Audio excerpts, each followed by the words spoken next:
Fala galera, eu sou o Breno. Eu sou o Rafael. E a gente está começando mais um Lançando Resenha. Vambora.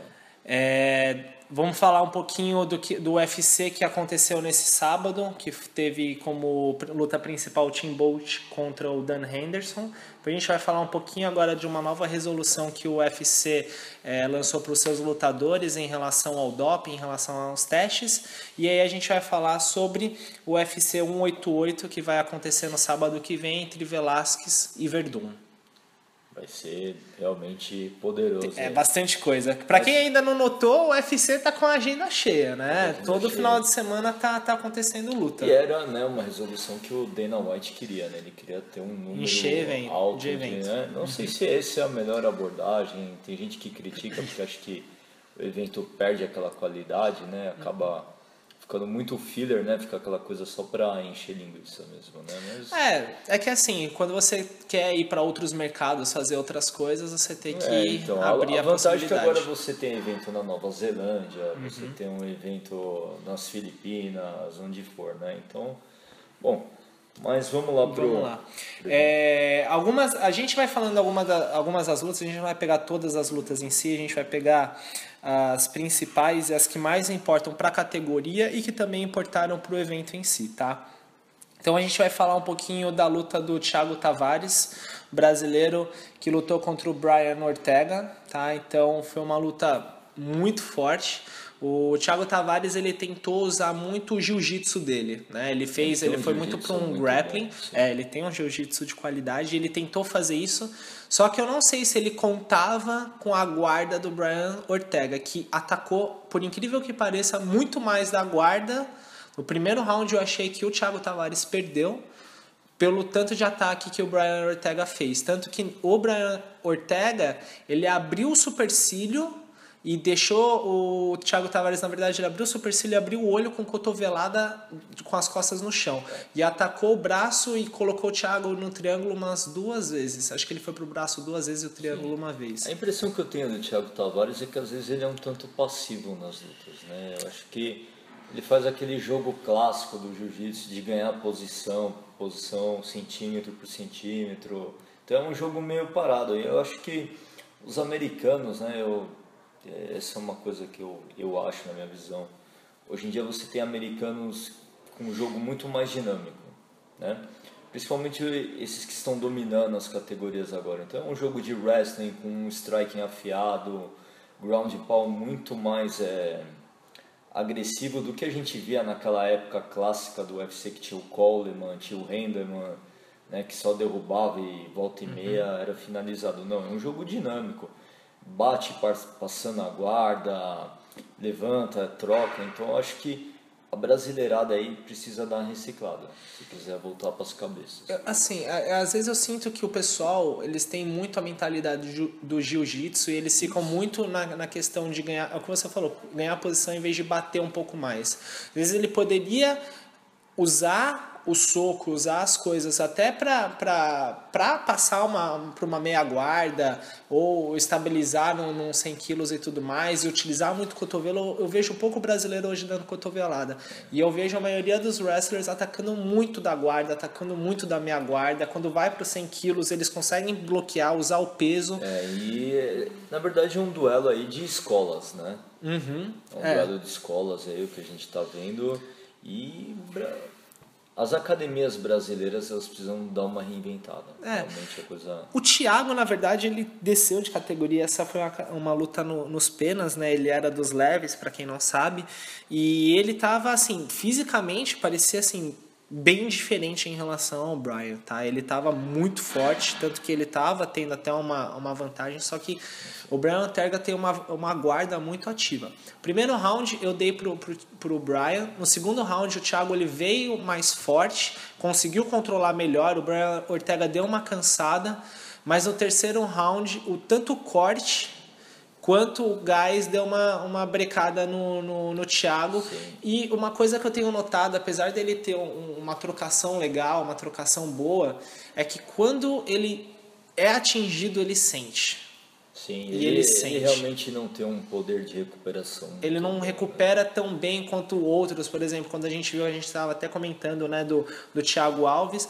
Então foi uma coisa assim, mas foi uma luta sensacional, ganhou inclusive performance da noite, né? E aí cada um ganhou $50 mil. Bom, passando para a próxima, a gente teve o Dustin Poirier contra o Yancy Medeiros. O Yancy Medeiros é um havaiano também totalmente do striking. E o Dustin Poirier, que era da categoria do Aldo, ele subiu, né? Então ele perdeu para o Conor McGregor. Na verdade, ele estava entre o top 5 da categoria do Aldo. Ele perdeu, acho que naquela categoria só pro zumbi coreano, pro Cub Swanson e pro Conor McGregor. Realmente eu acho que ele não ia arrumar nada naquela categoria. Porque tá quando muito chegou ali em cima, tava muito pesado, né? Você via Chad Mendes, você via Frank Edgar, aquela categoria realmente é uma categoria absurda.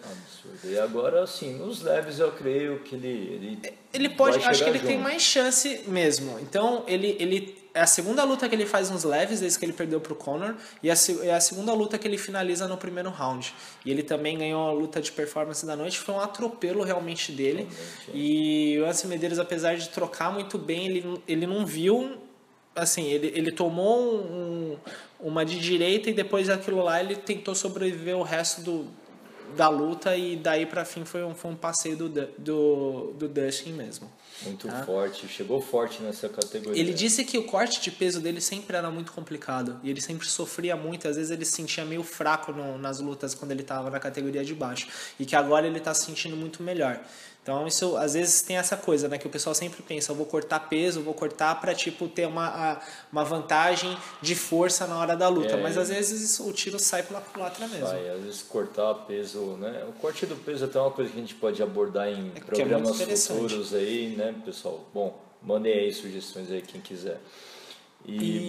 E ele também ganhou a performance da noite, foi uma luta muito legal. Esse UFC, na verdade, foi um dos UFCs que teve mais finalização. Quase todas as lutas terminaram em finalização. O Ben Rothwell contra o Matt Mitrione também terminou em finalização. Foi uma finalização mesmo, foi uma espécie de torção de pescoço, não foi bem uma guilhotina que ele fez. Mas o Matt Mitrione estava circulando bem, porque é aquela coisa, né? O Ben Rothwell, quando ele encosta... peso pesado, né? Ele tem a mão muito pesada, né? O legal do Ben Rothwell é isso. Eu não vejo o Ben Rothwell assim, como um atleta de ponta assim, nessa categoria dos pesados. Mas ele tem esse fator aí da mão, que quando entra aí... Realmente balança os caras. O Matt Mitrione realmente não... Assim, ele já é a segunda finalização dele. Quando o cara consegue pôr ele pro chão, cara, é um passeio. Né? Exatamente. Pôs o casco pra baixo, ficou com a barriga pra baixo, o casco atrapalha. E o Ben Rothwell, você viu a entrevista dele depois da luta? Meu Deus. Realmente é uma coisa, um fanfarrão. Ele tá chamando todo mundo, tá chamando até o pai pra briga agora, se puder, né? Você viu que ele chamou o Arlovski, né? Ele cai. A menos que entre a mão ali, que o Arlovski, apesar de tudo, a gente ainda duvida do queixo dele, né? Mas... É que, na verdade, tanto peso pesado, né? Então, se entrar a mão do Arlovski, o Rothwell cai. Mas eu acho que o Arlovski passa por cima. Mas o Arlovski agora ele tá numa posição muito boa, né? Ele tá até podendo pensar em pegar o vencedor da próxima... Exatamente. Enquanto o Cigano tá aí tá machucado ainda, a gente fica nessa, né? Então, talvez o Ben Rothwell pode lutar contra o Miocic, que tá parado, tá fazendo nada mesmo. E apanha também. Ele vai apanhar. Na minha opinião, ele apanha. Com quem você gostaria de ver ele lutando? O Ben Rothwell? Cara, assim, eu acho que ele é um lutador que fez por merecer, mas eu acho que ele acabou dando muita sorte, entendeu? Sim. Ele acho que ele ganhou de caras que tem muito mais habilidade técnica, então acho que até o Brandon Schaub luta melhor que ele, e ele nocauteou o Brandon Schaub. Realmente ali foi o holandês que ganhou que foi campeão do Struve, do K1. Overeem. Então o Overeem, ele nocauteou o Overeem, que também já não tá naquelas melhores fases, mas agora voltou e ganhou do Roy Nelson. Então a gente não sabe como é que tá, se ele tá uma incógnita e tudo mais. O Overeem, ele ganhou um torneio duríssimo do K1, né? Depois disso todo mundo achou que ele pelo menos trocando, não teria. Isso só prova o quanto o UFC é um evento duro, né? Você Exatamente. tem strikers de ponta, né? Teve, acho que também o Cyril Diabate, que não se firmou. Não se firmou. Realmente, muitos... assim... só que, cara, assim, eu não olho pro Ben Rothwell e ele me inspira alguma coisa, sabe? Ainda mais pelo personagem que ele tá adotando, não sei se aquilo é real ou não, eu achei muito tosco, mas talvez o Miocic vai amassar. Vai passar por cima. Vai ser feio. Bom, e a luta principal, né? Que na verdade foi até o meu momento cê louco tio da semana.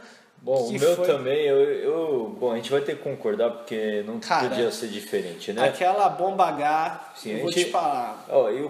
Nosso comentário vai durar mais do que a luta, né? Porque exatamente, porque desse momento que a gente falou do Dan Henderson até agora, a luta já tinha acabado. Já caiu, já. Foi em 28 segundos, se eu não me engano, uma coisa assim. Bom, o que vale a pena falar aqui é tática terrível do Tim Botti, porque, poxa, você tem um adversário que é conhecido, né, pela direita, né?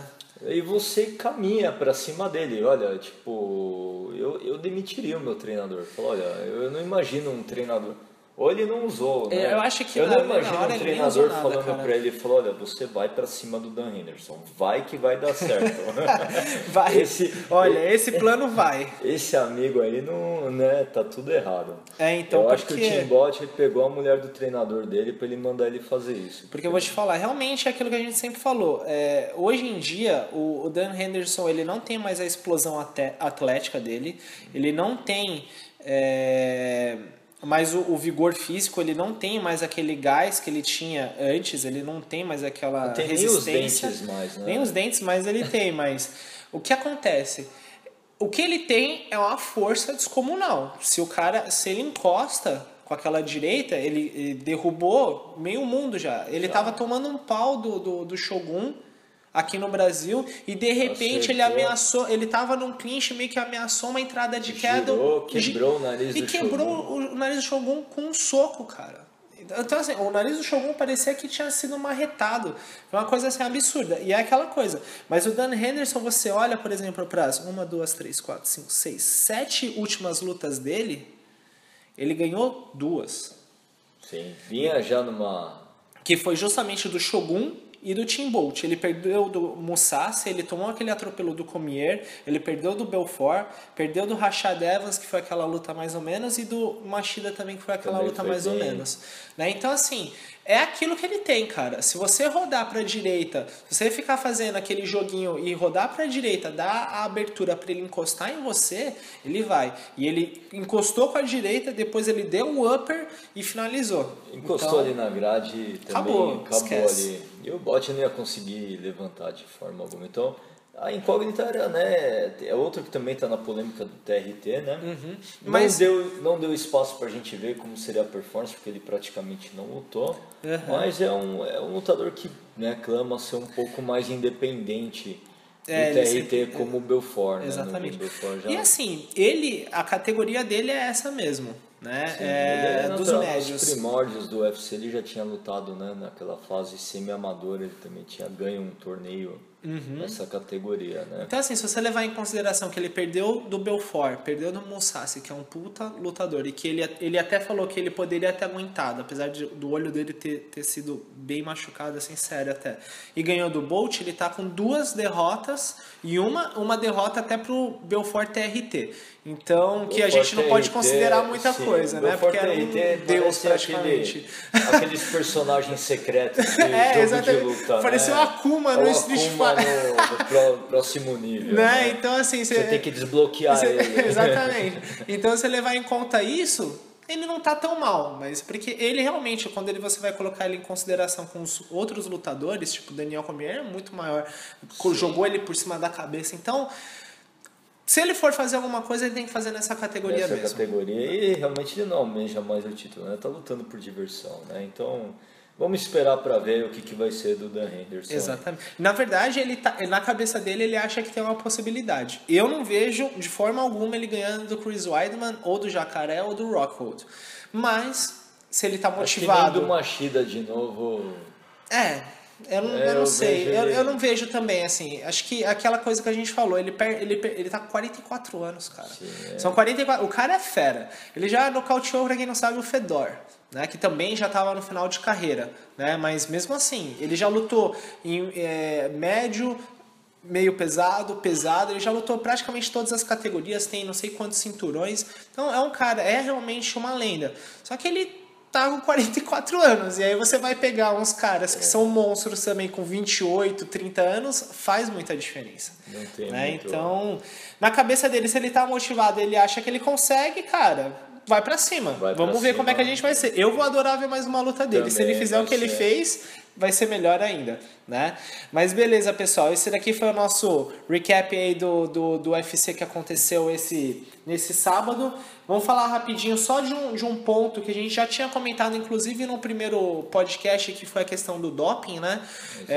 Que agora o cerco tá pegando e o pessoal agora acho que nem com um ciclo bem definido vai ficar... Suquinho acabou mesmo. Eu acho que vai acabar a festa pra galera, porque o que aconteceu? A gente já tinha falado que todas as regras de penalização em relação a quem pegasse tomando bola ou alguma outra substância ilegal tinha ficado pesada, coisa de 2 anos, 3 anos, 4 anos, inclusive banido pra vida toda. Exato. E agora o UFC ele não só vai testar quando o cara tá antes da luta, com luta agendada, mas também ele vai testar o cara fora durante o campo. Né? Durante... Então, a resolução diz, né, que pode ser feito um teste a qualquer hora, a qualquer lugar, você tá lá. Você tá à mercê. Você é lutador do UFC, você passou a caneta lá no contrato, você tá à mercê. Você vai ter que fazer um exame. Então vai ficar muito difícil pra galera que faz. Vai ter uma média, né, de 5... Exatamente, são mais de 2.300 ou 2.700 exames mínimos, agora eu não lembro certinho o número, por ano que o UFC vai fazer, e aí quando você vê todo o plantel de lutadores, dá mais ou menos, no mínimo, coisa de 5 exames por lutador por ano, ou seja, dá quase um exame a cada 2 meses. Sim, então pesado. Vai ser uma coisa, né, realmente um controle mais rígido que muitas das ligas aí, né, que estão fazendo sucesso aí nos Estados Unidos. Então... E mostra simplesmente o que eles querem fazer, que eles querem limpar o esporte mesmo. Então, se vocês quiserem entender um pouquinho melhor a respeito do que a gente falou aqui das punições, etc., o que o doping tem feito, dá uma olhada, dá uma escutada no podcast 1, porque a gente agora vai passar para o UFC 188, mas vai falar só das 3 principais lutas, né? Que vão ser o Kelvin Gastelum contra o Nate Marquardt, o Gilbert Melendez contra o Ed Álvares e o Caim Velasquez contra o Fabrício Verdun. Bom, quem não sabe, começando pelo Gastelum, o Kelvin Gastelum foi o ganhador do TUF, né? Que foi aquele TUF do Chael Sonnen contra o John Jones, ele era do time do Chael Sonnen, ele foi o campeão. E o Nate Marquardt é aquela eterna promessa, né? Na verdade, ele ganhou o Strike Force, ele foi campeão do Strike Force. Sim, foi um campeão do Strike Force, ele já teve um title shot contra o Anderson Silva, foi nocauteado no fim do primeiro assalto, realmente, não. Mas também o Anderson estava naquela fase geral, indestrutível. Mas desde que ele voltou, foi aquela coisa, ele não voltou tão bem, ele não voltou tão... Eu acho que o bonde do MMA ele vai muito rápido, né? Então o atleta que ele não se reinventa, e o esporte está numa fase aí que ele está mudando, né? Você vê, por exemplo, você vê completamente. Você vê o perfil do campeão dos médios hoje, que é o Chris Weidman, é um lutador muito dinâmico, né? O Anderson Silva ele foi um ponto na curva, né? Foi algo totalmente diferente, né, do que você vê na categoria, mas hoje você tem lutadores atléticos com alcance X, com um cardio Y, então já foi aquele tempo daquele tipo de lutador que era só marombado e tinha a mão pesada, né? Hoje o cara ele tem algo diferente a oferecer, né? Que é o wrestling. O wrestling está sendo um dos principais exponentes, né? É que na verdade o que acontece, o wrestling é aquela arte que vai determinar onde a luta vai. E se o cara tem uma trocação boa, um chão bom, ele consegue dizer se ele quer lutar em pé ou se ele quer ir pro chão. Sim, né? E o wrestling tá de fato aí fazendo diferença no UFC, né? E os dois são bons wrestlers, mas eu acho que nada de destaque, né? O Kelvin Gastelum ele tem feito um bom tem desempenhado bem com a luta agarrada, ele tem ganhado geralmente de mata-leão dos seus oponentes, né? A maior parte, acho que, se eu não me engano, das finalizações dele tem sido assim. Só que o que mais me preocupa no Nate Marquardt é justamente o que a gente estava até comentando com o Thiago Tavares, né? Toda vez que ele entra, ele sente muito forte. Ele não está recuperando como ele recuperava antes. Talvez seja um pouquinho da idade, que ele também já está com 36 anos. Já teve várias guerras. Então, quando você olha, desde que ele voltou para o UFC, ele está com 3 derrotas e 1 vitória. Ele perdeu para o Jake Ellenberger, ele perdeu para o Hector Lombard, ele perdeu do Brad Tavares e ele ganhou só do James Terruna. Então, Jake Ellenberger, que inclusive perdeu também pro Kelvin Gastelum. Sim, então, assim, eu vejo nessa luta o Kelvin com muito mais explosão física, muito mais gás e controlando melhor até inclusive no wrestling, apesar do Nate Marquardt ter uma luta olímpica de qualidade, né? Mas eu acho que nessa aí quem vai levar melhor é o Kelvin. O Kelvin também chuta melhor, ele é forte, tem né? mais recursos, né? Eu acho que nessa luta aí vai ficar meio complicado. Bom. Passando para a próxima, Gilbert contra Ed Álvares. Lutaça. Para quem não sabe, 2 campeões de outros eventos. Gilbert Melendez comandou por muito tempo o Strike Force. Ele foi campeão dos leves lá. E o Ed Álvares, por outro lado, também foi muito tempo campeão do Bellator. Né? Eu acho que são 2 assim, lutadores fantásticos. Acho que vai ser uma luta bem dinâmica. Tudo para ser a luta da noite, na minha visão. Eu acho que sim. Eu acho que vai os 3 rounds, aquela guerra lá e cá. Eu não tenho previsão para essa luta, né? Eu gosto muito do Ed Álvares. Eu gosto dele, mas eu vejo o Melendez forte. Eu acho que aquela luta que ele perdeu pro Pérez não representou bem o Melendez do jeito que ele é. Não vi assim o lutador que ele é perdendo daquela forma que ele perdeu pro Pérez. Acho que ele tem muito mais para mostrar. Eu vejo uma luta dele muito em breve com o Rafael dos Anjos. Eu acho que o Rafael passa do Cowboy. Eu vejo o Gilbert daqui a pouco batendo lá na porta do campeão, porque eu vejo ele muito forte. Ele tem uma trocação muito boa, então o boxe é muito bom. Ele, para quem a galera não sabe, treina com os irmãos Dias, né? Então o boxe dos caras é top. É top. E também do Cesar Gracie. Então o jiu-jitsu afiado tem tantos dias quanto também tem o ai meu Deus, o nome do rapaz que inclusive que já lutou contra o George St. Pierre, Jake Shields. Então, sim, é um grande grappler, né? Também. Então, assim, eles têm muita qualidade e ele é um wrestler muito bom. Então, ele consegue também ditar para onde ele vai querer. Eu gosto muito da velocidade e do dinamismo dele. É um cara que vai para frente. Também não acho que a luta com o Cowboy que ele perdeu representou o lutador que ele é. Acho que ele desempenhou muito abaixo. Pode ser que ele ficou um pouco nervoso por ser a estreia e tudo mais. Eu acho que vai ser vai ser a guerra. Eu acho que a luta da noite vai ser entre os dois. 3 rounds até o fim. E falando em guerra, né? Vai ter o nosso brasileiro aí, o Fabrício Verdun. Aí o coração bate mais forte, né? Nessa hora que vai ter aquele frio na barriga, porque vai ser o Verdun contra o Caim Velasquez. Vamos lá. Que ganhou, né, o interino enquanto o Velasquez estava aí de molho. O Velasquez já está há quase 2 anos? Não, está 1 ano e pouco fora. Tá há muito tempo já. Acho que foi o joelho. Isso, foi o joelho. Que ele machucou. E a última luta dele foi contra o Cigano. Sim, então. O Velasquez, pra mim, ele é absurdo, assim. Ele representa o que tem de melhor.